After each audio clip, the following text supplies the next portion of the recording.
நமக்கு அப்போ இப்போ உங்களுக்கு வந்து இந்த 30 வருஷத்துக்குள்ள வேலைக்கு வந்தவங்களுக்கு அந்த கஷ்டம்லாம் தெரியாது. அதுக்கு முன்னே இருந்து யாராக இருக்கீங்களாங்க?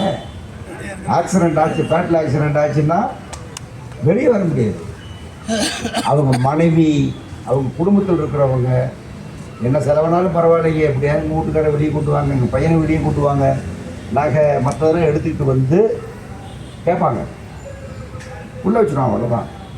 அப்படி 48 மணி நேரம் ஏதோ காரணத்தால் நீங்கள் சிறையில் இருந்தால் உங்களை இடைநீக்கம் செய்யலாம். ஆட்டோமேட்டிக்காக வேலையெல்லாம் போகாது. அந்த வாய்ப்பு கூட முதலமைச்சருக்கு கிடையாது. இப்போ வர்ற சட்டத்தில் நம்ம சஸ்பெண்ட் தான் பண்ணலாமே தவிர டிஸ்மிஸ்லாம் பண்ண முடியாது. அவர் டிஸ்மிஸ், ஆட்டோமேட்டிக் டிஸ்மிஸ் அப்படின்னு ஒரு சட்டம். ஏங்க, முதலமைச்சருக்கு இப்படி ஒரு சட்டம் வந்துருச்சுன்னா அப்புறம் உங்களுக்கு என்ன சட்டம் வராதா? கேவலமான சட்டமெல்லாம் வரும். இப்போவே பல சட்டம் திருத்தம் வந்திருக்கு, மோசமான சட்டங்கள் வரும். மத்திய அரசாங்கம் ஏற்கனவே இருந்த பென்ஷன், ஏற்கனவே இருந்த உரிமைகள் ஒவ்வொன்றாக பறித்துக் கொண்டே இருக்கிறார். இப்போ நாம் ஃபேட்டல் ஆக்சிடெண்ட் ஆனால் அந்த டிரைவர் படுற கஷ்டம், டிரைவர் படுற சூழ்நிலை, அவங்க மேலே இவங்க ஒரு சார்ஜ் ஷீட் கொடுப்பாங்க, இவங்க ஒரு என்கொயரி வைப்பாங்க, கோர்ட்டில் ஒரு எஃப்ஐஆர் வரும், கோர்ட்டில் ஒரு சார்ஜ் ஷீட் வரும், கோர்ட்டில் ஒரு கேஸ் நடக்கும், இங்கே ஒரு தண்டனை கிடைக்கும், அங்கே ஒரு தண்டனை கிடைக்கும். இப்படிலாம் இதுதான் டிரைவர் வாழ்க்கை. இங்கே அன்னைக்கு ஊதியத்தை விட இப்போ நீங்கள் ஒரு ப்ரைவேட் கம்பெனியில் வேலை பார்க்குற ஒரு டிரைவர் ஆக்சிடென்ட் ஆகி போகுது, ஸ்பாட்டுக்கு யார் வருவா? பஸ்ஸு முதலாளி வருவான். வந்து டிரைவரை காப்பாற்றுறதுக்கு என்ன நடவடிக்கை அவன் எடுப்பான். டார்மிலுக்கு மட்டும் கூட்டு போவான். அப்புறம் சம்பளத்துக்கு மட்டும் பிடிப்பான், அது வேறு. அவன் தான் வருவான். உங்களுக்கு ஆக்சிடென்ட் ஆனால் எத்தனை இடத்துக்கு பிரான்ச் மேனேஜர் வந்திருக்காரு? அப்படியா, ஆக்சிடென்ட்டா? இல்லை, நம்ம பஸ்ஸப்பா, நம்ம டிரைவர்ப்பா, ரிட்டர்ன் போய்ப்பா வந்தாரா? ஆமாம், நம்ம தான் போகணும். அவரு செக்கிங் இன்ஸ்பெக்டர் அனுப்பி ஸ்கெட்ச் போடுவார் நம்மளை தூக்குறதுக்கு. இதான் இங்கே நடந்துக்கிட்டு இருக்கு. இதை ஒரு பெரிய இயக்கமாக்கணும். இந்த அக்கிரமத்தை ஏற்றுக்க முடியாதுயா. அதில் ஆக்சிடெண்ட் நடக்கக்கூடாது, ஒரு உயிர் போகக்கூடாது, அதெல்லாம் கரெக்டு. ஆனால் எதிர்பார்க்காம ஒன்று ஆகி போகுது, அவர் தப்போ இவர் தப்போ ஆகி போகுதுன்னு வச்சுக்கோங்களேன். அந்த டிரைவரை நீ உள்ளே வைக்கிறது என்ன நியாயம்? சிறையில் வைக்கிறது என்ன நியாயம்? ஓடி போயிடுவான், இவனை வெளியே விட்டோம்னாக்க திருப்பி வரமாட்டான் அப்படின்னா அவனுக்கு எந்த பிணையும் இல்லை, அவனுக்கு எந்த இதுவும் இல்லைன்னா ரைட்டு. ஆனால் இவங்களுக்கு பர்மனெண்ட் எம்ப்ளாயி, ப்ராவிடன்ட் ஃபண்ட் இருக்குது, கிராச்சுவிட்டி இருக்குது, இவன் பணம் லட்சக்கணக்கான ரூபாய் இங்கே இருக்குது.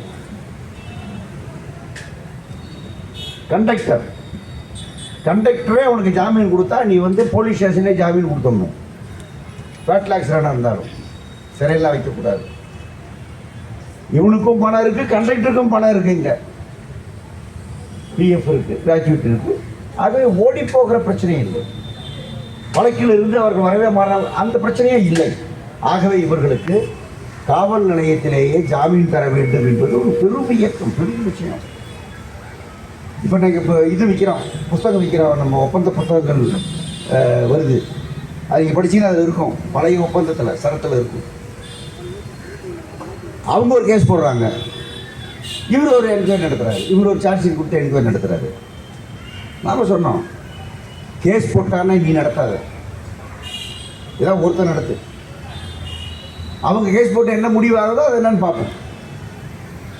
இல்லை நாங்களும் நடத்துவோம் அப்படின்னு ரெண்டு பக்கமும் நடக்கும், அங்கேயும் நடக்கும் இங்கேயும் நடக்கும்.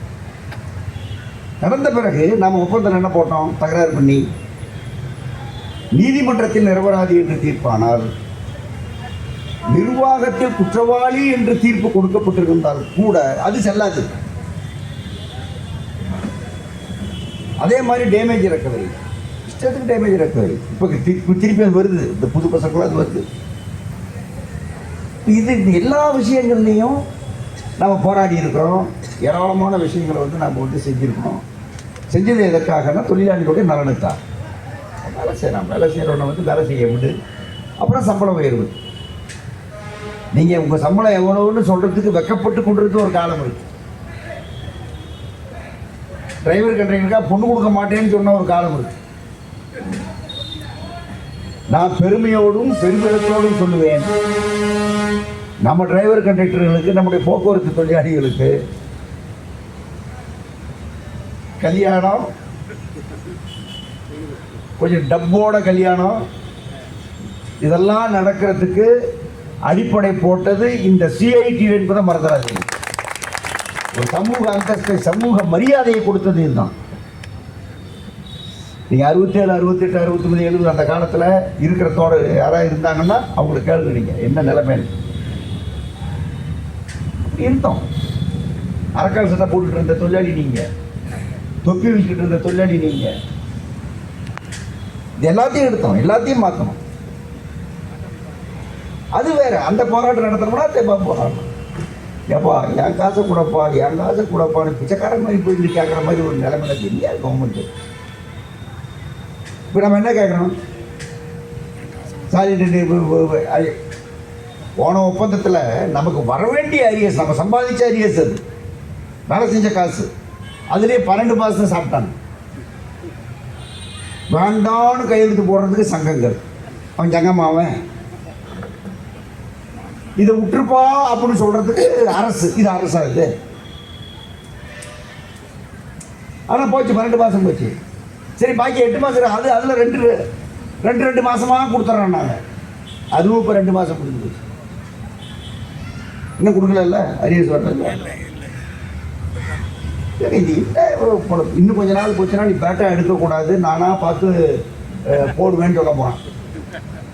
மொத்தமாக கட்டிடணும், புதன்கிழமை போன புதன்கிழமை வேலை செஞ்சதுக்கான பேட்டாவா வந்து வாங்கி போடணும். என்ன நினச்சிருக்காங்கன்னே புரியல. இப்போ இவ்வளவு இது நடக்கிற போது அரசு என்கிட்ட பணம் இல்லை, நிதி இல்லை அப்படின்னு சொன்னால் நம்ம கொஞ்சம் யோசிக்க வேண்டியதான். சரி, அரசு கஷ்டப்படுதுப்பா, நம்ம அரசு. அங்கே டெல்லியில் இருக்கிறவங்க யாருன்னா இவனுக்கு அப்பனா இருக்கிறான்.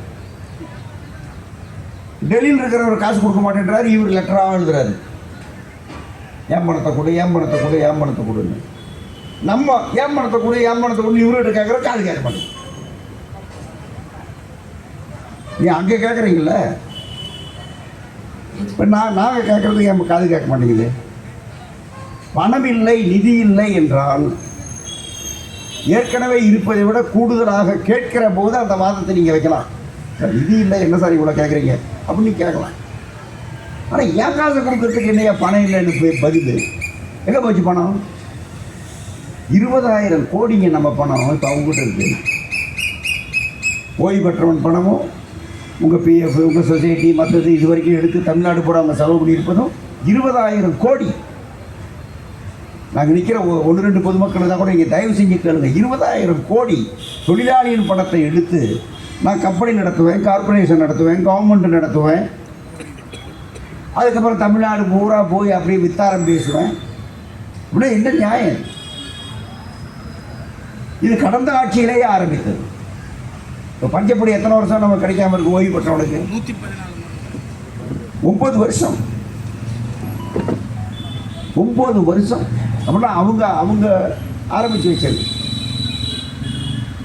அவங்க பண்ணதெல்லாம் தப்பு என்று பேசியவர்கள் இன்னைக்கு இவங்க வந்த பிறகு சரி பண்ண மாட்டேங்கிறாங்களே. அதான பிரச்சனை. 8 ஜியோ போட்டாங்க, வேலை நியமன தடை சட்டம், ஜியோ இதெல்லாம் போட்டு அந்த 8 ஜியோவை அரசாணைகளை எதிர்த்து நாம எல்பிஎஃப் இதர சங்கங்கள் எல்லாரும் ஒன்றா சேர்ந்து நாம நண்பர் சண்முகம், நண்பர் நடராஜன் உள்ளிட்ட அத்தனை பேரும் தமிழ்நாடு முழுவதும் எல்லா இடங்களிலும் போய் இதை 8 ஜியோ ரத்து பண்ணு, இந்த அக்கிரமமான ஜியோ, இயக்கத்தனமான ஜியோ, தொழிலாளிக்கு எதிரான ஜியோ பேசணுமா இல்லையா? ஆட்சிக்கு வந்த அப்புறம் அதே நீங்கள் கொடி தூக்கிக்கிட்டு அப்படியே ஆகா இந்த மாதிரி ஒரு ஜியோ உண்டான்றீங்க. நான் தோமஸ் நண்பர்கள் இங்கே இருப்பீங்க, நான் கேட்குறேன். நாம் எல்லாம் கேட்டோம்ல. இப்போ இந்த அரசு அதை செய்ய மறுத்தா நீங்கள் கேட்கணும்ல. நீங்கள் மைக்கு போட்டு கேட்க வேண்டாம், ரகசியமாக கேளுங்க. ஏன்னா நம்ம எதிர்த்ததுனா இது, நாமளே தப்புன்னு சொன்னதுனா இது.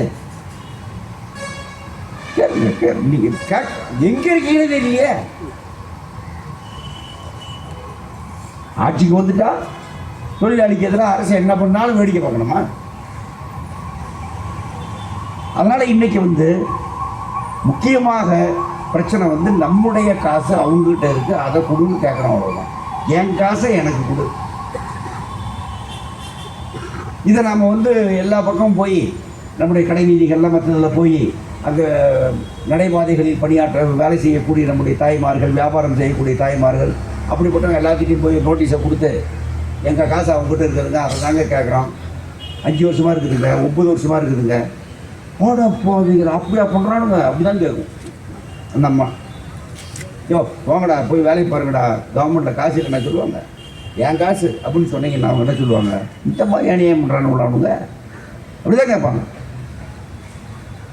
இது உடனே இன்னைக்கே நாளைக்கே அப்படின்னு இங்கே இருக்கிற சங்கங்களோ மற்றவங்களோ அதிமுக ஆட்சியிலையும் பண்ணலை, இவங்க ஆட்சியிலையும் பண்ணலை. ஆனால் எத்தனை வருஷம் அவங்க காத்திருப்பாங்க, எத்தனை வருஷம் பொறுத்திருப்பாங்க? இப்போ நீங்கள் ஆட்சி வந்து 4 வருஷம் ஆச்சு. தொடர் போராட்டம் இன்னைக்கு தான் சொல்கிறோம் நாங்கள். இந்த 5 நாள் தான் நடக்குது. ஏன் 3 வருஷமா 4 வருஷமா நாங்கள் பண்ணலை? அவகாசம் கொடுப்போம், சரி பார்ப்போம்.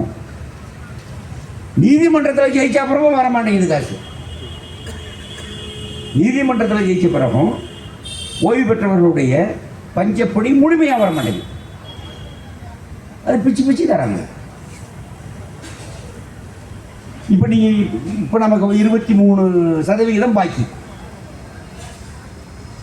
இப்போ 10 மாதம் கொடுத்துருக்காங்க இந்த சண்டையினால்.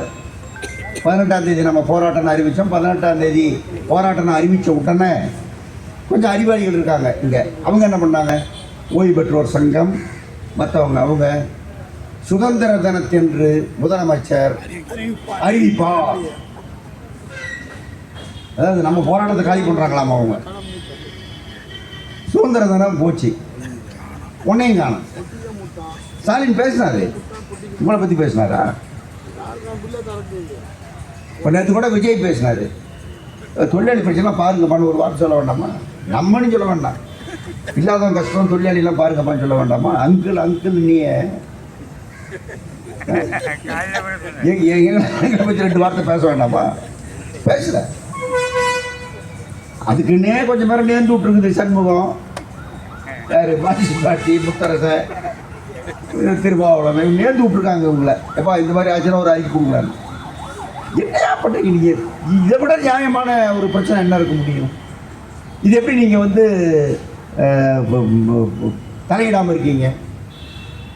இப்போ 9 வருஷமாக அவங்களுக்கு கொடுக்காம இருந்து நீதிமன்றத்தில் போய் நீதிமன்றத்தில் ஜெயிச்சு அப்பீல் போய் நீதிமன்றமே காரி துப்பி இனிமேல் இந்த பக்கம் வரக்கூடாது, ஒழுங்குமுறையாக போய் கொடுக்கூடா அப்படின்னு சொன்ன அப்புறம் பிச்சு கொடுக்குறீங்கல்ல. இதுதான் ஒரு அரசு பண்ணுற காரியமா? இதான் நம்ம கேட்குறோம், வேற ஒன்றும் நம்ம என்னத்தை கேட்குறோம். அதே மாதிரி நீங்கள் வந்து ஓய்வு பெற்றவனை ஓய்வு பெற்று போகிற போது எவ்வளவு ஏழையாக இருக்கட்டும், எவ்வளவு இல்லாதவங்களாக இருக்கட்டுங்க, அவங்க வீட்டுக்கு அவங்க பொண்ணு வருது, மாப்பிள்ளை வீட்டிலேருந்து வருது, ஒரு வாரம் இருக்குது, ஒரு வாரம் கழிச்சு ஊருக்கு போகுது. என்ன பண்ணுவாங்க அந்த வீட்டில்? எவ்வளவு பெரிய ஊடாக இருக்கட்டும், ஒரு ஒரு ஒரு ஒரு ஆளாக்கு பருப்பாவது கொடுத்து விடுவாங்க. ஆமாம், கண்ணில் எடுத்துட்டு ஒரு பருப்பு, ஒரு கொள்ளு, ஒரு எள்ளு எங்கேயாவது கொடுத்துடுவாங்க. புளி எங்கேயாவது கொடுத்துடுவாங்க. இதாங்க மரபு, இதாங்க வந்து நம்முடைய கல்ச்சர், நம்முடைய கலாச்சாரம். இது ஒரு வீட்டுக்கு போனீங்கன்னா அவங்க வீட்டில் சின்ன பையன் இருக்கானா, பெரிய பையன் இருக்கானா, யார் இருக்கான்? அங்கே ஒரு சின்ன பையன், அப்போ பிஸ்கட் வாங்கி போவோம். இது நம்முடைய கலாச்சாரம். இங்கே 30 வருஷம் வேலை பார்த்துட்டு ஒருத்தர் போகிறாரு. ஆமாம், போயிட்டு விளாடுறாரு. போயிட்டு போ வளர போ, அப்படிதான் அடி போடுறீங்க நீங்கள். என்ன ஒரு ஆளுக்கு பருப்பு கொடுத்து அனுப்பிடாதா? நான் 30 வருஷம் உனக்கு தானே கோப்பை கொட்டினேன், உங்களுக்கு தானே எல்லாம் பண்ணேன். ஒன்று வச்சுக்க, சட்டத்தில் என்ன இருக்குன்னா, இப்போ நீங்கள் வந்து போனஸ் ஒப்பந்தம் போடுறோம், அல்லது இது வந்துடுது 20% போனஸு, ஆளுக்கு 10,000 ரூபா 20,000 ரூபா போனஸ்ன்னு வச்சுக்கோங்களேன். இது வந்து உங்களுக்கு கொடுக்க வேண்டிய காசுன்னு முடிவாயிருச்சுன்னா, ஒரு தீர்ப்பாகவோ அல்லது ஒப்பந்தமாகவோ அல்லது ஜியோவாகவோ ஆயிடுச்சுன்னா, அந்த காசு உங்களுடைய சொத்து ஆயிருதுன்னு அர்த்தம். உங்கள் நிலம் மாதிரி, உங்கள் வீடு மாதிரி, அது உங்கள் ப்ராப்பர்ட்டி. அதை மறுக்கவோ அதை குறைக்கவோ எடுக்கவோ ஜனாதிபதிக்கு அதிகாரம் கிடையாது. இதான் நம்ம நாட்டு சட்டம். இப்போ ஏன் உங்கள் சம்பளத்தில் வந்து டக்குன்னு பிடிக்கிறது இல்லை? ஒரு மெமோ கொடுத்து, ஒரு இது கொடுத்து, அது கொடுத்து, ஏன் பிடிக்கக்கூடாதுன்னு கேட்டு அதுக்கப்புறம் தீர்ப்பானம் தான் பிடிக்க முடியும். நினச்சா நான் இஷ்டத்துக்கெல்லாம் பிடிக்க முடியாது. ஏன்னா அது என் சொத்து. என் சொத்து என்பதால் அதில் கை வைக்கக்கூடாது. இப்போ இங்கே இருக்கிற என்னுடைய கிராச்சுவிட்டி வந்து என்னுடைய ப்ராப்பர்ட்டி. என் ப்ராப்பர்ட்டி நீ தர மாட்டேன்ற, என் வீட்டுக்குள்ள வந்து பூந்துக்கிட்ட மாதிரி. இது முடியாதுன்னு சொல்லிட்டு இருக்கீங்க. என்ன, நான் முடியாதுன்னு சொல்றது கிடையாது, எதையுமே சொல்றது கிடையாது. பூரா மௌன சாமியார்கள். எங்க காசு, எங்க பணம், எங்க கிராச்சுவிட்டி, எங்களுடைய பணப்பலன் 20 லட்சம், 30 லட்சம், 8 லட்சம், 10 லட்சம், என்ன பணத்தை நீங்க வச்சுக்கிட்டு 15,000 கோடிங்க என்ன பண்ண போறீங்கன்னு எனக்கு தெரியல. கேட்டா சொல்றாங்க பணம் இல்லை. எங்க அதுக்கு எப்படிங்க பணம் வந்தது? கடன் வாங்கி கொடுத்தோம். இது கொஞ்சம் கடன் வாங்க. அரசு கடன் வாங்குறது ஒன்றும் கஷ்டம் கிடையாது. இல்லைன்னா நான் கடன் வாங்குறேன், எனக்கு பிரான்ச் மேனேஜர் வந்து ஜாமீன் போடுச்சு. இவர் நமக்கு ரொம்ப வேண்டியவர், அவர் பணம் எங்ககிட்ட இருக்குது, நீங்கள் வந்து இவரை நம்பி ஒரு 5 லட்ச ரூபா கடன் கொடுக்கலாம், அதுக்கு நான் பொறுப்புன்னு இவனை வந்து எல்லாத்துக்கும் கைட்டு போட சொல்லு. ஜெனரல் மேனேஜர் வந்து கைட்டு போட சொல்லு. உனக்கு கடன் கொடுப்பாயா? இப்போ ஓய்வு பெற்ற தொழிலாளி அவங்க வீட்டுக்கு பக்கத்தில் இருக்கிற கடையில் கூட இனிமே போய் ஒரு 5 கிலோ அரிசி கொடு, அப்புறம் அடுத்த மாதம் தரேன் கொடுக்க மாட்டான். உங்களை நம்பி கொடுப்பானா? எங்களை நம்பி கடன் கூட கொடுக்க மாட்டாயா? இப்படி கேவலமாக்கிட்டீங்களே நீங்கள். இவ்வளவு தரித்திரம், இவ்வளவு கேவலமாக்கிட்டீங்க ஓய்வு பெற்ற தொழிலாளியே. என்ன நியாயம், என்ன இது, என்ன யோக்கியதை, என்ன அருகதை, உங்களுக்கு என்ன சொல்றதுல எனக்கு புரியல. இப்படி ஒரு ஆட்சியை நீங்கள் நடத்த தேவையில்லை என்பதுதான் என்னுடைய கருத்து. ஆகவே இவர்களுடைய இந்த பிரச்சனை தீர்க்கணும். சரி, நீங்கள் வந்து இந்த பழைய பென்ஷன் புதிய பென்ஷன் ஒன்று இருக்கிற, இது என்னங்க நியாயம் இருக்குது? 2003க்கு முன்னே அப்பாயிண்ட் ஆனவங்களுக்கெல்லாம் ஒரு பென்ஷன் ஆமாம், 2003க்கு பிறகு அப்பாயிண்ட் ஆனவங்களுக்கு இன்னொரு பென்ஷன். அதாவது பென்ஷன் இல்லது, அது சும்மா. இப்போ பழைய பென்ஷன் வாங்குற ஒரு ஜாதி, அதுக்கு முன்னே அரசு போக்குவரத்துலேருந்து வந்து நம்ம சந்திர மாதிரி அது 378 ஜாதி, எதுவுமே இப்போ பென்ஷனே இல்லாத ஒரு ஜாதி, இதுக்கு முன்னே 98க்கு முன்னே ரிட்டையர் ஆகிட்ட ஜாதி அது. அதுக்கப்புறம் இப்போது புதிய பென்ஷன் வந்துருக்கிற ஜாதி, நாளைக்கு கான்ட்ராக்ட் தொழில் வந்தாங்கன்னா ஒன்றுமில்லை அது ஜாதி. இப்போ 2000 பேர் வரப்போகிறான் கான்ட்ராக்ட் தொழிலாளி, டெண்டர் விட்டாங்க எம்டிசிக்கு. தப்புன்னு நம்ம சொல்கிறோம், நீங்கள் கேட்கல, மீறி கான்ட்ராக்ட் நீங்கள் எடுக்கிறீங்க. கான்ட்ராக்ட் அப்படி தான் நீங்கள் எடுப்பீங்கன்னா இந்த செங்கொடி கான்ட்ராக்ட் தொழிலாளியையும் திரட்டும், அவனுடைய சங்கத்தையும் அமைக்கும், அவன் மூலமாகவே வேலை நிறுத்தத்தையும் செய்யும். இந்த சென்னை மெட்ரோ ரயில் இருக்க அங்கே எல்லாம் கான்ட்ராக்ட் வச்சுருக்காங்க. இப்போ ஸ்டாலின் தான் அதுக்கு முதலமைச்சர், அது அதனுடைய துறை அமைச்சர். எல்லாமே கான்ட்ராக்ட், ரயில் ஓட்டுறவங்க உள்பட கான்ட்ராக்ட். 2000 தொழிலாளி இருக்காங்க, அதில் 297 பேர் தான் பர்மனெண்ட். முதல்ல தெரியாமல் எடுத்துட்டானுங்க. இப்போ அவனை ரிட்டையர் ஆகிற வரைக்கும் காப்பாற்ற வேண்டியிருக்கு. ஏன் காப்பாற்ற வேண்டியிருக்குன்னா, கூட்டு நாங்கள் போய் படுத்துட்டோம், சிஐடி உள்ளே போந்துச்சு, இல்லைன்னா அவன் அனுப்பியிருப்பான் எல்லாத்தையும். போய் பெரிய தகராறாகி பிரச்சனையாகி இப்போ அந்த கான்ட்ராக்ட் தொழிலாளி ஒன்றுமே இருக்காது, அவன் வரவே மாட்டான், போராட்டத்துக்கு வரமாட்டான், சங்கம் வைக்க மாட்டான், ஒன்றும் வைக்க மாட்டான், அப்படி தான் அவன் நினச்சிட்டு இருந்தான் அவன். இப்போ அங்கே சங்கம் உருவாயிருச்சியா? எந்த நேரத்தில் வேண்டுமானாலும் சென்னை மெட்ரோ ரயிலில் எனக்கு பணி நிரந்தரம் வேண்டும் என்று கான்ட்ராக்ட் தொழிலாளி ஸ்ட்ரைக் பண்ணுவான், சிஐடி தலைமை தாங்கும். அதை எதிர்பார்த்துட்டே இருங்க. நாங்கள் முகூர்த்த தேதி தான் இன்னும் குறிக்கல, குறிச்சிடுவோம். அதே மாதிரி தான் இங்கே நீ வெய்யா, நீ கான்ட்ராக்ட் வெய்ய, என்ன வேணா வெய்யா நீ. அதுக்கப்புறமா அவன் தொழிலாளி தான். அதுக்கப்புறமா அநீதிக்கும் அக்கிரமத்திற்கும் சுரண்டலுக்கும் திருட்டுக்கும் ஆளாகக்கூடியவன் தான் அவன். அவன் எதிர்த்து நிற்கத்தான் செய்வான். சிஐடி அதுக்காக நிற்கத்தான் செய்யும். பார்க்கலாம். ஆகவே இன்னைக்கு இது அது ஒரு ஜாதி. சம்பளம் கம்மி, வேலை நேரம் அதிகம், எதுவுமே கிடையாது என்று பண்ற இந்த எல்லாவற்றுக்கும் ஒரு முடிவு கட்டணும். ஓய்வு பெற்றவர்களுடைய இது அது ஒரு மாதிரி இறந்து போயிடுறாரு பணியில். அந்த பையன் படிக்கலை, அல்லது அந்த பையனுக்கு படிப்பு வரலை, +2 தான் முடிச்சிருக்கான், 10ஆம் கிளாஸ் தான் முடிச்சிருக்கான் அப்படின்னா அவனுக்கு வேலை கொடுக்கணும் அப்படின்னு நம்ம கேட்கணும். அதுக்கு இது இருக்குது, உத்தரவுகள் இருக்குது, ஒப்பந்தம் இருக்குது. வேலை கொடுக்க முடியாதுன்னா என்ன அர்த்தம்? தகுதி வேணும், கல்வி தகுதி வேணும். சரி, கல்வி தகுதினா என்ன? டிரைவரு மற்றது லைசன்ஸ் இருக்கணும், ரைட்டுங்க. லைசன்ஸ் இருந்தால் அவனுக்கு அந்த வேலை கொடு. அதனால தான் 30 வருஷத்துக்கு முன்னையே கடுமையாக நிர்வாகத்தோடு அரசாங்கத்தோடு மோதி நாம் செஞ்ச சாதனை என்னென்னா, அப்படி டிரைவிங் லைசன்ஸோ மற்றதோ எடுக்க வாய்ப்பற்றவர்கள் உயரம் பத்தலை, மற்றது பத்தலை, இப்படிப்பட்டதெல்லாம் இருக்குது, பலதெல்லாம் இருக்குதுல்ல. இப்படி பல விஷயங்கள். அப்புறம் படிப்பு இல்லை, ஆகவே லைசன்ஸ் எடுக்க முடியலைங்கிற மாதிரி இருக்கக்கூடியவர்கள் எல்லாம் அவங்கள நான் ஐடிஐ படிக்க முடியல அவனால். ஆகவே நான் ஐடிஐன்னு ஒரு கேட்டகரி உண்டாக்கணும். அதுக்கு எவ்வளோ சம்பளம், 4 வருஷம் ட்ரைனிங்க்கு அப்புறம் அவனை பர்மனெண்ட் ஆக்கிடுவோம். அவன் டெக்னிக்கல் தொழிலே வேலை பார்ப்பான். ஒப்பந்தத்தில் இருக்குது. அந்த புத்தகம் நீங்கள் தயவு செஞ்சு படிக்கிறீங்க. எல்லாத்தையும் காத்துல பார்க்க உட்காந்துருக்காங்க இப்போ, எல்லா ஒப்பந்தத்தையும். அதே மாதிரி தினக்கூலியும் ஒப்பந்தப்படியோ சட்டப்படியோ எல்லாம் கிடையாது. அது கேஸ் போடணும், மற்றது போடணும். எல்லா இடங்களிலும் மதுரை ஹைகோர்ட், சென்னை ஹைகோர்ட், ஏராளமான வழக்குகள் நாம் நிலுவையில் இருக்கிறது. இந்த வழக்குகள் அனைத்திலும் நாம் ஜெயிப்போம். அது ஒரு பக்கம் வைங்க.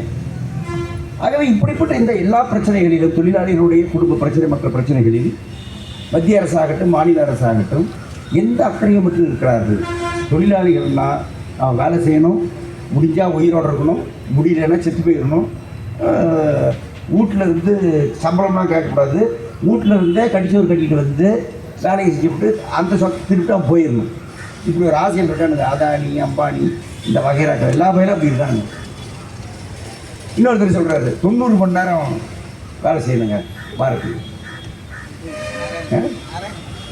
சுப்பிரமணியன் ஒருத்தர், நாராயணமூர்த்தி புண்ணியவான் 75 மணி நேரம் இருந்தால் 90 மணி நேரம்னு சொல்லிவிட்டு எவ்வளோ நேரம் என் வீட்டில் பொண்டாட்டியை ஊற்று பார்த்துக்கிட்டே இருக்கணும். இதெல்லாம் கடைசியில் இருந்தாலும் நான் அந்த அர்த்தத்தை சொல்லலை, இந்த அர்த்தத்தை சொல்லலை, ஒரு ஃப்ளோன்னு சொல்லிட்டேன். நான் சும்மா போகிற பாக்கில் சொன்னால் அதை எடுத்து இவனுக்கு ரெக்கார்ட் பண்ணி போட்டு விட்டானுங்கன்னு புலம்பிட்டு இருக்கிறா இருந்தாலும். ஏன்னா ஒரு பொண்டாட்டி இடிச்சிருக்கும். இவ்வளோ சர்வசாதாரணமாக தொழிலாளி எவ்வளோ நாள் நேரம் சொல்லி இப்படி வேலை செய்யணும், அப்படி வேலை செய்யணும் அப்படின்னு சொல்லி முதலாளிகள் அப்படியே ஆசை அவனுக்கு, அவ்வளோ லாபம் குவிக்கணும். அங்கே ஒருத்தர் உட்காந்து அவர்னு சொல்கிறாரு, உனக்கு 25% வரி, பத்தாது 50% வரி. நான் சொல்கிறேன், அங்கே நீ அதை வாங்கக்கூடாது, அந்த கடையில் அதை வாங்கக்கூடாது, என் கடையில் தான் வாங்கணும். போத்தீஸ்காரவங்களை கூப்பிட்டு சென்னை சில்க்ஸ் பக்கம் போகக்கூடாது அப்படின்னு சொன்னால், ஏன் இஷ்டம், நான் அங்கே போவேன் ஒன்றும் இல்லைன்னா பிளாட்ஃபாரத்தில் வாங்குவியா சொல்லிக்கலாம், பண்ணிக்கலாம். ஆனால் சொல்ல முடியலங்க, உலகத்தினுடைய நிலைமை அப்படி இருக்குது. அதான் ஏகாதிபத்தியம் அப்படின்னு கம்யூனிஸ்ட் சொல்லுகிறார். இதை ஒழிக்கணும். அவன் உத்தரவு போடுறான், எல்லா நாட்டுக்கும் உத்தரவு போடுறான்.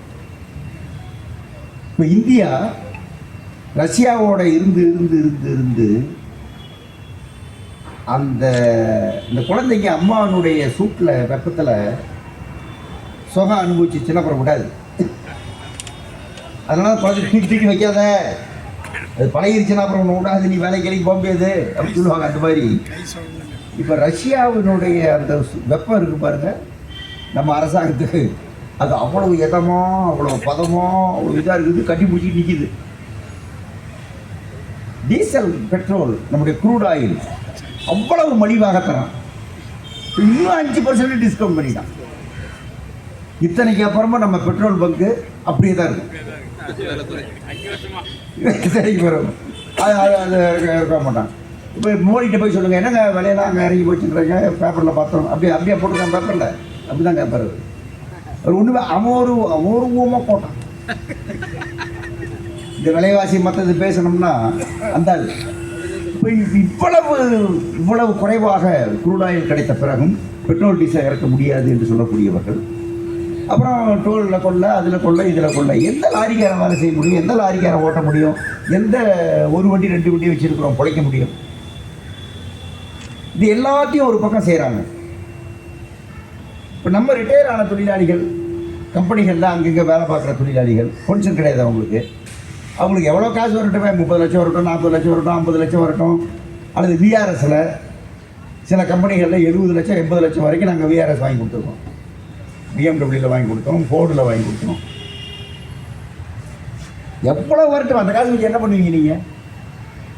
50 லட்சம் கையில் கொடுக்குறாங்க, இவர் என்ன பண்ணுவார்? 50 லட்சம் கையில் வச்சு உடனே ஒரு எலக்ட்ரிக்கல் வெஹிக்கிள் வாங்கி அதை அப்படியே வாசப்படிட்டு போல விட்டு அப்படியே ஓட்டி அந்த பொண்ணை 2 ஆக்கி 2 8 ஆக்கி 8 16 ஆக்கிட்டு வராது.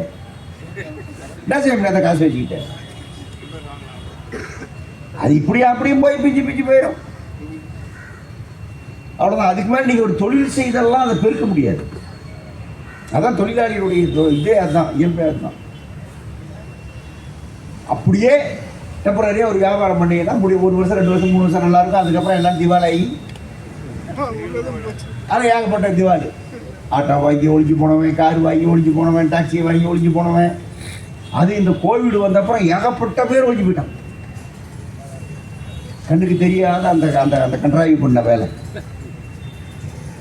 எவ்வளோ பேர் அழிஞ்சு போயிட்டாங்க. ஆக இந்த பணம் நீ எவ்வளோ கொடுத்தாலும் அதை வச்சு நம்ம பண்ண முடியாது. நீங்கள் அவனுக்கு மாதந்தோறும் உறுதியாக ஒரு பணம் அவன் கையில் கிடைச்சாதான் உத்தரவாதம். அதான் நம்ம பென்ஷன் சொல்கிறோம். அதை தேவையில்லை, கொடுக்க மாட்டோம். இப்போது ஓல்டு பென்ஷன், நியூ பென்ஷன் நம்ம பேசிட்டே இருக்கிறோம். மோடி பார்த்தாரு, நடுவில் யூபிஎஸ்ல ஒரு விட்டார். அது என்னன்னா, அது எந்த இதுலேயும் அது ஒன்றும் உருப்படி கிடையாது. அதனால் பல மாநிலங்கள் ஓல்டு பென்ஷன் அமல்படுத்தியாச்சு. நம்ம மாநிலம், நம்முடைய முதலமைச்சர் தேர்தலுக்கு முன்னாடி பேசின பேச்சு கொஞ்சம் நஞ்சம் கிடையாது. ஏற்றது ஒரு டிவியில் போட்டான், 500 சில்லற வாக்குறுதி கொடுத்தார், நிறைவேறியது எவ்வளவு, நிறைவேறாதது எவ்வளவுன்னு அவர் கணக்கெடுத்து போடுறதாக. அதை நம்ம பார்க்கணும். அதை அன்பழகம் கொஞ்சம் அதை பார்த்து சொல்லு பண்ணி, எத்தனை அந்த டிவியை பாரு, எவ்வளவு கணக்கு சொல்கிறாருன்னு. நம்ம கணக்கு அதில் வருதா பாரு. நம்ம இந்த டிவிக்காரன் நம்ம கணக்கு சொல்கிறானா பாரு. நமக்கு சொன்னது எவ்வளவு? கான்ட்ராக்டை பர்மனெண்ட் பண்ணிடுவேன், ஓல்டு பென்ஷனை உங்களுக்கு கொடுத்துருவேன், எல்லாம். கடைசியில் ஒரு போராட்டம் நடந்த போது ஸ்டாலின் சொன்னார், அறிக்கை விட்டார். என் பேரை போடலையே தவிர என்ன மனசில் வச்சு அறிக்கை விடுறாரு. என்ன அறிக்கை விடுறாரு? எதுக்கு சும்மா போராடிக்கிட்டு உங்கள் டைம் வேஸ்ட் பண்ணிக்கிட்டு நீங்கள் கஷ்டப்பட்டுக்கிட்டு நீயே போராடாதீங்க. அடுத்து நம்ம ஆட்சி தானே, வந்தோன்னா முடிச்சிடுவோம் அப்படின்னு அறிக்கை விட்டாருங்க அவரு. எதிர்கட்சியா இருக்கும்போது முடிச்சுட்டாரு. இப்போ போக்குவரத்து கழகத்தையே முடிச்சுடுவார் போல தெரியும். அது கான்ட்ராக்ட், அது இது அவுட் சோர்சிங்கு, இப்படி நீங்க பண்ணிட்டே இருக்கீங்க. இந்த போக்குவரத்து கழகம் போனா மாணவர்களுக்கு இலவசம் கிடையாது, பெண்களுக்கு இலவசம் கிடையாது. எவ்வளவு பெரிய நஷ்டம் சமூகத்திற்கு ஏற்படும். நஷ்டம் வர்ற வழித்தடம் முழுவதும் நிறுத்தப்படும், பேருந்து முழுவதும் நிறுத்தப்படும். அப்படின்னா 10,000 பேருந்துகள் தமிழ்நாட்டில் நிறுத்தப்படும். அதை பயன்படுத்தி கொண்டிருந்த ஆண்களும் பெண்களும் நம்முடைய மக்கள் என்ன கதியாவார்? கிராமங்கள் முழுவதும் மிகப்பெரிய சிக்கலுக்கு ஆளாயிடும். இந்த கண்ணகி நகர்லேருந்து சென்னைக்குள்ள வர முடியாது நம்முடைய ஏழை மக்கள். இன்னைக்கு பஸ் ஏறி வர்றாங்க. ஒரு பெண் கையில் எதுவுமே இல்லாமல் தான், ஒரு 5 பைசா கூட இல்லாமல் வீட்டை விட்டு வெளியே வரலாம். வடவள்ளிக்கு வந்து முருகனை பார்த்து நல்லா இருக்கியாப்பான்னு கேட்டுட்டு பழையபடி ஏறி வீட்டுக்கு போயிடலாம், பைசாவே வேண்டாம். அல்லது வண்டி ஏறி வந்து ஒரு வேலை ஒரு இடத்துல அவங்க ஏற்கனவே பேசி வச்சு அந்த வேலையை போய் பார்த்துட்டு போகும்போது கொஞ்சம் காசை வாங்கிட்டு பிள்ளைக்கு 2 பிக்சரை வாங்கிக்கிட்டு அது பஸ் ஏறி போகலாம். இது வந்து சாதாரண விஷயம் இல்லை. நீங்க தனியார் மயமாச்சுன்னா இது எதுவுமே இருக்காதுங்க.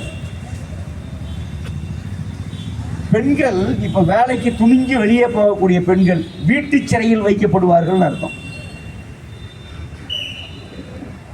நியாயமா அது? நீங்க பண்ற நியாயமா அது? கேட்டா நான் அதை கூட இப்போ இலவச டிஃபன் இருக்குல்ல, சிற்றுண்டி, காலை உணவு, ரைட்டு, பசிக்கிற பிள்ளைகளுக்கு போடணும், அது ஒரு மனிதத்தன்மை. கேட்க சொன்னான், பசின்னு வந்தா அவனுக்கு உன்னால முடிஞ்சதை கொடு, பசி ஆத்து,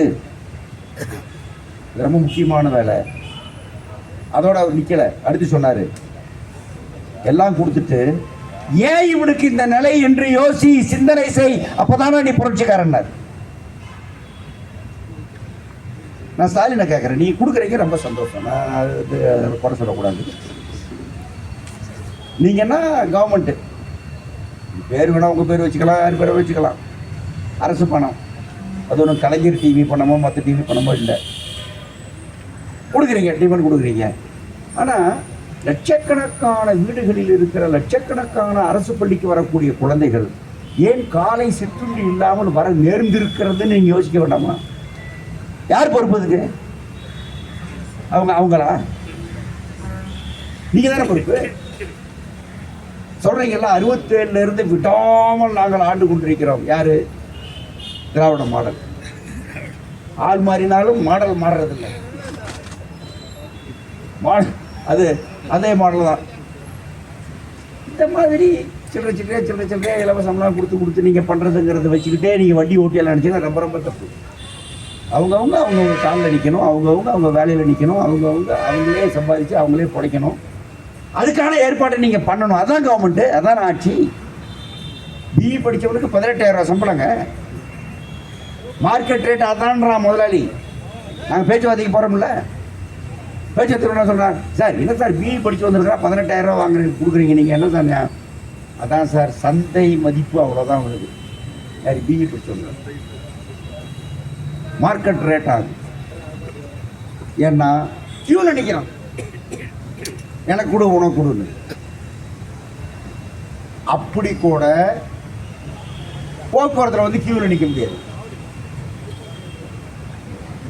லைசன்ஸ் இருந்தா பத்தாது போக்குவரத்து வண்டி ஓட்டுறதுக்கு. இந்த வண்டி ஓட்டுறதுக்கு வெறும் லைசன்ஸ் இருந்தா பத்தாது. ஓட்டுருவாங்களா? இந்த முந்தா நம்மளை கைது பண்ணாங்க, சூளைக்கு வண்டி போச்சு, நம்ம ஆளுங்க ஊரில் குரல் கொடுத்தாங்க, இந்த வண்டியெல்லாம் தட்டினாங்க. அந்த டிரைவரு நம்ம டிரைவர் தானே,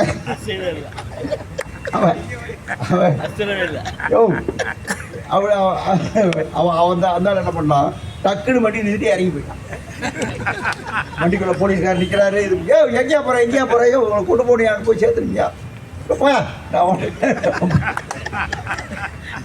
அந்த போயிட்டான். அப்புறம் கெஞ்சி மறுபடியும் அந்த ஆளையை வந்து ஓட்டினார் வைங்களேன். அந்த வண்டியை போலீஸ் ஓட்டி இருந்தா தெரியும். இப்போ புதுசாக சிலது வருது, அதை விட இப்போ இத்தனை நாளாக நாங்கள் ஓட்டிகிட்டு இருந்த வண்டி இருக்க ஓட்டிடுவீங்களா நீங்கள்? இப்போ ஒருத்தர் மேலே போயிட்டு விண்வெளிக்கு போயிட்டு திருப்பி வந்து பேட்டியெல்லாம் கொடுத்துட்ருக்காரு. சுபான் கொடுத்துருக்காரு. நீ போன ஏரியா டிராஃபிக்கே இல்லாத ஏரியா. அங்கே என்ன பஸ் வந்துதா, மோட்டர் பைக் வந்துதா, சைக்கிள் வந்துதா, பன்னி வந்துதா, நாய் வந்துதா, என்ன வந்தது? டிபார்ட்ல வந்து பேசிட்டு ரைட்டு, நீ போயிட்டு வந்தா சந்தோஷம். நீ இப்போ எங்கள் வண்டி எடுத்துட்டு போயிட்டு திருப்பி வந்துட்டு நீ பேசு. நான் இப்போ என்ன கேட்பாங்க, தோழர் எப்படி இருக்கீங்க, உடம்பு எப்படி இருக்கு? ஒன்றும் இல்லைப்பா, நம்ம கார்பரேஷன் வண்டி மாதிரி இப்போ நான் ஓடக்கூடாது, இருந்தாலும் ஓடுது, ஓடுற வரைக்கும் ஓடும். இதுதான் நம்ம உடம்பு நிலைமை, இதுதான் கார்பரேஷன் நிலைமை. ஓடக்கூடாதெல்லாம் ஓடிடுச்சிடறோம். இதெல்லாம் தான் ஒரு தொழிலாளி உங்களுக்கு பண்ணக்கூடிய உதவி. நிதி நெருக்கடின்னா ஓடக்கூடாத வண்டியை ஓட்டி உங்களுக்கு சம்பாதிச்சு கொடுக்குற மாதிரி அதுதான் அந்த தொழிலாளி செய்கிற உதவி. அந்த மாதிரி உதவி தொழிலாளி செய்கிறாங்க, செய்வோம், நாளைக்கும் செய்வோம். ஆனால் எனக்கு கொடுக்க வேண்டியதை கொடுக்க மாட்டேன், எனக்கு என்கிட்ட பிடிச்சி வச்சதை கொடுக்க மாட்டேன், 20,000 கோடி ரூபாய் நான் எடுத்து வச்சுக்கிட்டு நான் என்ன கேள்வி கேட்டாலும் சும்மா அதெல்லாம் எந்த நியாயமும் கிடையாது. ஆகவே இதை நீங்கள் நிறைவேற்ற வேண்டும் என்பதுதான் நம்முடைய கோரிக்கை. இப்போது மார்க்சிஸ்ட் கட்சியினுடைய செயலாளர் அறிக்கை கொடுத்துருக்காரு, உடனே நீங்கள் பேசுங்கன்னு சொல்லியிருக்காரு. மற்ற சிலரும் அறிக்கை கொடுப்பாங்க, நான் எதிர்பார்க்குறேன், பார்ப்போம் என்னென்னு பார்ப்போம். நீங்கள் பேசுனா நல்லது, பேசலைன்னா டெல்லியில் விவசாயிகள் 1 வருஷம் போகிறான்னா என்னென்னமோ மோடி டக்கர் அடித்து பார்த்தாரு, ரோட்லாம் ஆணி அடித்தார், டிராக்டர் வராமல் இருக்குது. நம்மளால அதை ஓவர் கம் பண்ணி வரான் நம்மளால யார், நம்ம சிங்கு. அப்படி 1 வருஷம் நடந்தது. இப்போ நாங்கள் 1 வருஷம்னாலும் ஷிஃப்ட் போட்டு சுழற்சி முறையில் அமர்ந்து நடத்துவோம். இன்னைக்கு 4 சகோதரிகள் தான் வந்திருக்காங்க. அடுத்து ஜான்சி ராணி படம் மாதிரி ஒரு பெண்கள் படையே உட்காரு. நீ பாரு, நீ ஒழுங்கா வரல அப்படின்னா அதான் யார் கூப்பிட்டு பேச தெரியாதா உனக்கு? இப்போ நம்ம என்ன கேட்குறோம், இப்போ 10 மாதம் கொடுத்துருக்காரு, ரைட்டு ஒளி, அப்பா போப்பா பணப்பணம் பாக்கி எப்போ கொடுப்பேன்னு சொல்லுன்னு கேட்குறோம், அவ்வளோதான். நான் என்ன கேட்குறேன், நம்ம என்ன கேட்குறோம், தீபாவளிக்குள்ள ஓய்வு பெற்றோர் பிரச்சனையை தீர்ப்பேன்னு மட்டும் சொல்லியா. இந்த தீபாவளிக்காவது அவன் சிரிக்கிட்டோம், அந்த குடும்பம் சிரிக்கிட்டோம். தீபாவளி இல்லை, இப்போ இன்னும் 2 மாதம் டைம் எடுத்துக்கோ, மற்றதெல்லாம் மெதுவாக பேசலாம். ஓய்வு பெற்றோர் பிரச்சனை நான் தீர்த்துறேன், பஞ்சப்படி பிரச்சனை தீர்த்துறேன், பணப்பொருள் நான் தீர்த்துறேன். இனிமேல் ரிட்டையர் ஆன உடனே காசு கொடுக்குறேன், என்ன 1 வாரத்தில் காசு கொடுக்குறேன், 2 வாரத்தில் காசு கொடுக்குறேன் அப்படின்னு சொல்லு. வெறுங்கையோடு அனுப்புறீங்களே, வெறுங்கையோடு அனுப்புறிய. எனக்கு ஒரு அம்மா ஃபோன் பண்ணுறாங்க கும்பகோணத்தில் இருந்து. அவங்க பொண்ணுக்கு நான் தான் கல்யாணம் பண்ணி வச்சேன், கணவர் இறந்துட்டாரு, ரிட்டையர் ஆகிட்டாங்க. அவங்க கஷ்டத்தையெல்லாம் சொல்லிட்டு சொல்கிறாங்க, கணவர் நான் என்ன பண்ணட்டும், டீ குடிக்கிட்டான்னு கேட்கு. அன்றைக்கி போகிறேன், நான் தூங்குறேன் ராத்திரி 11 மணி. இதெல்லாம் என்ன உங்களுக்கு நல்லதா? இதை விட பெரிய சாபம் உங்களுக்கு என்ன வேணும்? நான் உடனே நம்ம தோணலை, அந்த ராத்திரியே நான் ஃபோன் பண்ணி அந்த வீட்டுக்கு போங்க அப்படின்னு சொல்லி போய் அவங்களுக்கு சமாதானம் பண்ணி அவங்களுக்கு ஆறுதல் சொல்லி கவலைப்படாதம்மா அப்படின்னு சொல்லி நாம் ஏற்பாடு பண்ணணும். அது தண்ணி நம்ம பண்ணுறோம். ஆனால் இந்த எண்ணெய் எப்படி வருது? சரி, அந்த அம்மா நான் தீ குளிச்சுக்கிறேங்குது, சாவறதே சாவரம் அப்படின்னு அது நெருப்பு வச்சுட்டு உள்ள வந்துருச்சுன்னா அப்படிதானே தீவிரவாதி வர்றான். தீவிரவாதி எப்படி உருவாகிறான்? நாம் எப்படி சாகிறோம், நாம் எதுக்கு சும்மா சாகணும் அப்படின்னு உங்களை யாரையா கட்டி பிடிச்சிருச்சா தானே பண்ணுவேன். இப்படிதான் தீவிரவாதி வரான். ஒரு பெண், ஒரு கணவனை இழந்த ஒரு தாய் இப்படி வருத்தப்பட்டு பேசுகிறாங்கன்னா இதை விட உங்களுக்கு என்ன சாபம் வேணும் உங்களுக்கு? அதனால் தாமதப்படுத்தாதீர்கள், உடனடியாக அந்த பிரச்சனைக்கு முடிவு கண்டாக வேண்டும். குறிப்பிட்ட கால வரையறையில் காலக்கெடுவில் இப்படி நாங்கள் தீர்ப்போம் என்று நீங்கள் எங்களை அழைத்து சொல்லுங்கள், போராட்டத்தை திரும்ப பெறுவோம். இல்லாவிட்டால் போராட்டம் தொடரும். நீங்கள் கைது பண்ணி உள்ளே வச்சுருக்கா ஜெயிலையும் தொடரும், ஜெயிலையும் தொடரும். அது உண்ணாவிரதமாக இருக்கும், மற்றதாக இருக்கும், எதாக இருக்கும், அதாக இருக்கும், ஜெயிலையும் தொடரும். நீங்கள் ஜெயிலில் தொடர்ந்தா என்ன பண்ணுவீங்க? எங்களுக்கு ஜெயிலுக்குள்ளேயும் போராட தெரியும். அப்படி போராடித்தான் ஜெயிலாக இருக்குது. இப்போ இல்லைன்னா ஜெயில நரகமாக இருக்கும். கம்யூனிஸ்டுகள் போராடித்தான் ஜெயிலில் பல உரிமைகள் இன்னைக்கு கிடைச்சது. அதுக்காக 22 பேரை சேலத்தில் சுட்டு கொண்டோம். ஜெயிலுக்குள்ள விபிசி, நம்முடைய அருமை தலைவர் விபிசி, ரமணி, உமானா போன்றவங்கெல்லாம் உள்ளே இருந்து அனந்த நம்பியார் போன்றவங்களாம் சிறைக்குள் போராடி உண்ணாவிரதம் இருந்து அவர்களை அடித்து காலெல்லாம் உடைச்சி எலும்பெல்லாம் திரிக்க வச்சு இப்படி காட்டுவார். இல்லைப்பா நான் வாங்கின அடிப்படுறேன்னு. அந்த கொடுமையெல்லாம் அனுபவிச்சு தான் சிறையில் நீ மனிதாமனத்தோட நீ சட்டப்படி நடக்க வேண்டும் என்று உருவாக்கியவர்கள்ட்ட பேசு. நீங்கள் சிறைக்குள்ள வச்சாலும் சரி தான் நாங்கள் பண்ணுவோம். நான் கேட்குறது நியாயம், நியாயத்துக்காக நிற்போம். எங்களுக்கு எந்த சலுகையும் வேண்டாம். உங்கள்கிட்ட நான் ஓடி கேட்டோமா? கொஞ்சம் பேர் அதுக்குன்னே இருக்கிறான். கையெழுத்த போடுறான், சிவசங்கரை பார்க்குறான். எத்தனை பேருக்குப்பா ஓடி? ஒரு 4 பேர் கொடுங்க. உங்கள் சங்கத்தில் 4 பேர் இருக்காங்களா? இல்லை சார், நான் எங்கேயா ஒருத்தரை கூட்டு வந்து வச்சுக்கிறேன் சார். நான் 4 கொடு சார். சங்கத்திலே 4 பேர் கிடையாது, அவனுக்கு 4 ஓடி. இப்படி நீங்கள் பண்ணி இன்னைக்கு கிட்டத்தட்ட 5000 பேர் ஓடியில் இருப்பதாக நமக்கு ஒரு தகவல். எனக்கு இப்பவும் நம்ப முடியாது. தமிழ்நாடு போகிறான். என்ன இது? ஆகவே இதெல்லாம் என்ன பண்ணலாம் அப்படிங்கிறது நாம் ஏற்கனவே இது சம்மந்தமாக வழக்கு போட்டிருக்கோம், மற்ற பண்ணியிருக்கோம், சட்டமன்றத்தில் நான் பேசியிருக்கேன், எல்லாம் பண்ணியிருக்கோம். ஆனால் அவங்க எல்லாமே இன்னும் வலுவான போராட்டம் இல்லாமல் எங்களுக்கு உரைக்காது, எங்களுக்கு சொரணை வராது, எங்களுக்கு இது அப்படின்னு இருந்தாங்க அவங்க. ஆகவே நம்முடைய அழுத்தத்தை அதிகரிக்கத்தக்க போராட்டங்களையும் நாம் வலுவாக முன்னெடுக்க வேண்டிய தேவை இருக்கிறது. அந்த அடிப்படையில் இப்போ உள்ளாட்சி அமைப்புகளில் நடந்தது உங்களுக்கு தெரியும். இப்போ வேறு பல இடங்களில் போராட்டம் நடந்துட்டு உங்களுக்கு தெரியும். வீட்டை விட்டு அப்புறப்படுத்தாது, எங்களை வெளியேற்றாது, எங்களுக்கு பட்டா கொடு, நான் குடியிருக்கிறேன், மின்சார இணைப்பு தர மறுக்கிறாய், ஏன் மறுக்கிறாய், இப்படிப்பட்ட போராட்டங்கள் தமிழ்நாடு முழுவதும் நடந்துட்டு.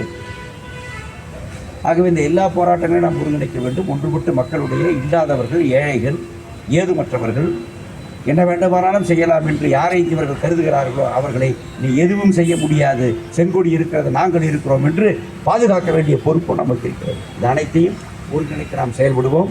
இந்த போராட்டத்தை தொடர்ந்து முன்னெடுக்க வேண்டும். சுழற்சி முறையில் நீங்கள் ரோஸ்டர் போடுங்க, யாராவது ஒரு கண்ட்ரோலர் போட்டுங்க. ஓடியில் இருக்கிற கண்ட்ரோலர் யாராவது கண்ட்ரோலரை போட்டு கையெழுத்து வாங்குங்க, கண்ட்ரோலரை போட்டு அட்டண்டன்ஸ் போட்டு இது தொடர்ந்து நடக்க வேண்டும் என்று உங்களை நான் வலியுறுத்தி இந்த போராட்டத்தில் ஈடுபடுகிற உங்கள் அத்தனை பேருக்கும் என்னுடைய பாராட்டுக்கள். நம்முடைய குறிப்பாக நம்முடைய சகோதரர்களுடைய பாராட்டுக்கள். சிறந்த முறையில் போராட்டத்தை தொடர்ந்து முன்னெடுங்கள் என்று கேட்டுக்கொண்டு என்னுடைய உரையை நிறைவு செய்கிறேன். ஐநாவிற்கு சிறப்பாக நடந்து கொண்டிருக்கிறேன். வணக்கம்.